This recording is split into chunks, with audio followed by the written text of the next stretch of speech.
নমস্কাৰ। ক'বলৈ ভাষা নাই। গম পাইছোঁ সকলোৱে খুব বেয়া পাইছে, বহুত কষ্ট পাইছে, কষ্ট দিছোঁ মই।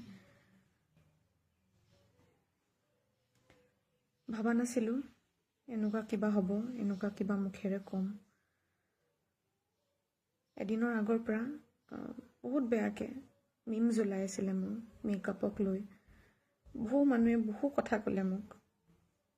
ময়ো বহুত কষ্ট কৰিছোঁ, এজনী স্মল টাউন গাৰ্ল, আৰু বহুত হাৰ্ট হৈছিলোঁ মই, কাৰণ নেগেটিভিটি এতিয়ালৈকে পোৱা নাছিলোঁ। চবেই ভাল পাই আছিলে, কষ্ট কৰি আছিলোঁ, কাম কৰি আছিলোঁ। পটককৈ বহুত বেছি হিউমিলেটিং হ'ল। মিম জ্বলালে, মানুহে মেছেজ দিলে, বহুত বেয়াকৈ ট্ৰল কৰিলে মোক। বহুত হাৰ্ট হ'লোঁ মই, বহুত কষ্ট পালোঁ। বস্তুটো মই চাগে ল'ব নোৱাৰিলোঁ, এবজৰ্ব কৰিবলৈ ধৈৰ্য মোৰ কম আছিল, যিহেতু অলপ সৰু। সেইটো কাৰণে পটককৈ এটা লাইভ ছেশ্যন আহিবলৈ পটককৈ ডিচিশ্যন এটা ল'লোঁ। তাত যেনেকৈ মই কথা ক'লোঁ, তাৰপিছত মই চাই নিজে বহুত দুখিত। মই কেতিয়াও ক'ব নালাগিছিল, আৰু মই সঁচাকৈ কৈছোঁ, অন্তৰৰ পৰা কৈছোঁ, আৰু সকলোকে হাত জোৰি আজি ক্ষমা বিচাৰিছোঁ। মই কাকো হাৰ্ট কৰাৰ কোনো ধৰণৰ ইণ্টেনশ্যন নাই। সৰুৰ পৰা নাচি আহিছোঁ, আপোনালোকৰ গান চাই, আপোনালোকক ফ'ল' কৰি, আপোনালোকৰ আইডিয়া ভিউজ লৈ নিজে কিবা এটা কৰিম বুলি ভাবিছিলোঁ।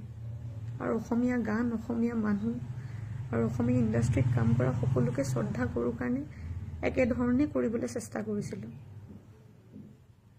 বহুত অশান্তি পাইছিলোঁ, মেণ্টেলি ডিষ্টাৰ্বড হোৱাৰ ফলত মই বহুত ৰুডলি, বহুত ৰাফলি, বহুত ওপৰত কথা ক'লোঁ,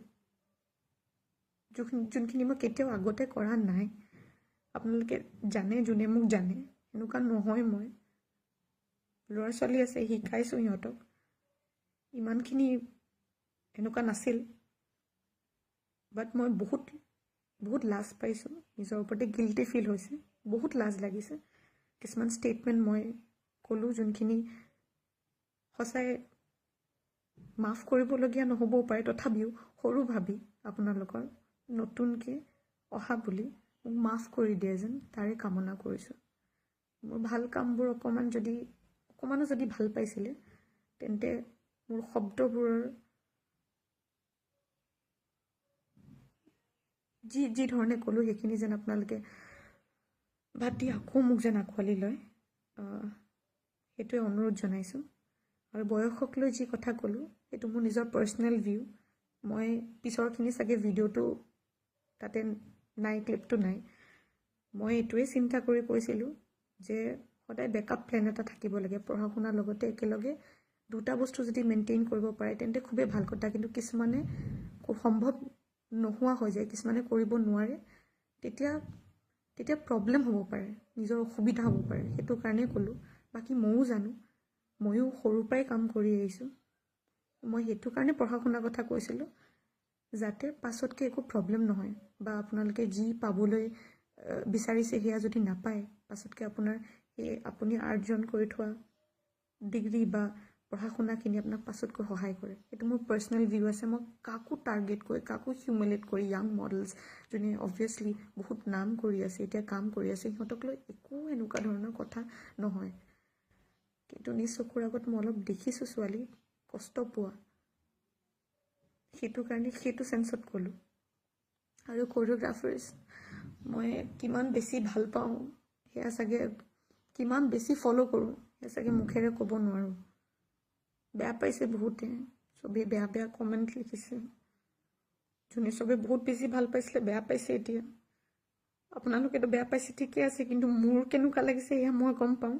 আৰু চাগে এতিয়া এয়া কৈ পেলাই চাগে মই এক্সপ্ৰেছ কৰিব নোৱাৰোঁ, নাজানো মই এইখিনিৰ পৰা ওলাই আহিব পাৰিম নে নাই, কাৰণ ইণ্টেনশ্যনেলি মই একো কোৱা নাই। ইয়াৰ আগতেও মই ইণ্টাৰভিউ দিছোঁ, ইয়াৰ আগতেও মই কাম কৰিছোঁ, লাইভ আহিছোঁ। ময়ো ট্ৰল হোৱাৰ ফলত, ভুলত মই অলপ ধৈৰ্য নধৰি মই যোনখিনি পালোঁ সেইখিনি আকৌ মই এক্সপ্লেইন কৰিবলৈ চেষ্টা কৰিলোঁ মানুহক, যে তোমালোকে মোক এনেকৈ কিয় কৈ আছা, মই এয়া কৰি থৈছোঁ, এয়া কৰিছোঁ, কিয় এইখিনি কথা কোৱা নাই, কিয় মেকআপক লৈ কৈছা, কিয় সেয়া এক্সপ্লেইন কৰিব যাওঁতে মোৰ বস্তুবোৰ অলপমান বেলেগ ধৰণৰ হৈ গ'ল। মই এজনী খুব সাধাৰণ ছোৱালী, খুব সৰু ছোৱালী, খুব বেলেগ ধৰণে আপব্ৰিঙিং পাইছোঁ। আৰু I'm really sorry for it. I'm really sorry. I think no one expected me. কোনো আশা কৰা নাছিলে মোৰ পৰা। মই গম পাইছোঁ চবেই ডিসএপইণ্টেড দিছে। মোৰ এনেকুৱা নহয় আৰু এনেকুৱা কথা ইমান অহংকাৰ নাই মোৰ গাত। মই কেতিয়াও জহোৱা নাই নিজৰ বিষয়ে। প্ৰাউডহে ফিল কৰোঁ। কিন্তু আজি বেয়া লাগিছে মোৰ বহুত, কাৰণ মই নিজে কৰিছোঁ এইখিনি কাম। আৰু আজি আপোনালোকক সকলোকে প্ৰমিছ কৰিছোঁ নেক্সট টাইমৰ পৰা কেতিয়াও কোনো ধৰণৰ ষ্টেটমেণ্ট মোৰ ফালৰ পৰা আপোনালোকলৈ আগলৈ মই কেতিয়াও আগবঢ়াই নিদিওঁ। আৰু ৰিগাৰ্ডিং কামৰ ক্ষেত্ৰত যদি মই এইখিনিৰ পৰা উঠি আহিব পাৰোঁ, যদি আপোনালোকে বস্তুবোৰ বুজি পাই মোৰ মনৰ কথা আজি মই যিমানখিনি ক'লোঁ এতিয়া যদি আপোনালোকক সঁচা লাগিলে, যদি অভিনয় লাগিছে তেন্তে নাজানো, যদি সঁচা লাগিছে তেন্তে চাগে I'll come back or else